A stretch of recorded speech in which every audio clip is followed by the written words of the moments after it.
కామెంట్లో వారి సందేహం చూద్దామండి. తిరుపతి నుంచి విద్య రాస్తున్నారు. సంకట నాశన గణేష స్తోత్ర ప్రత్యేకత ఏంటి తెలియజేయగలరు అంటూ రాస్తున్నారు.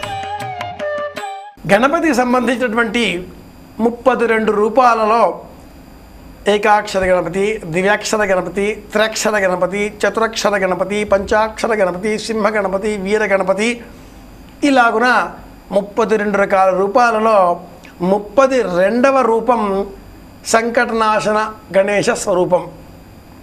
ఈ స్తోత్రాన్ని కుజ సంబంధితంగా వచ్చేటటువంటి దోషాలు తొలగించడం కోసం కూడా సంప్రదాయం పఠించమని ప్రోత్సహిస్తుంది. సంకట గణేశ వ్రతం ఎటువంటిదో సంకటనాశన స్తోత్రం కూడా అటువంటిది అవుతుంది. ఈ 32వ గణపతి స్వరూపంలో గణపతికి 3 కన్నులు ఉంటాయి. ఇది ఒక ప్రత్యేకత.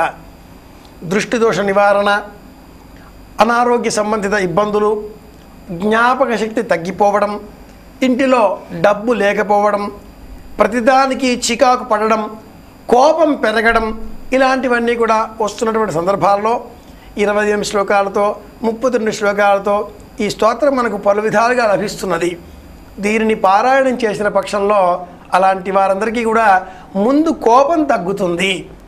ఆ పిమ్మట చేసే పని పట్ల లక్ష్యశుద్ధితో, లక్షణ శుద్ధితో, చిత్తశుద్ధితో చేయగలుగుతారు.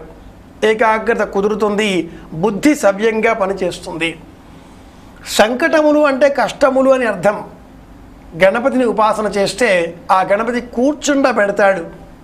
కూర్చుంటే బుద్ధి పనిచేస్తుంది, నిలుచుంటే మనస్సు పనిచేస్తుంది.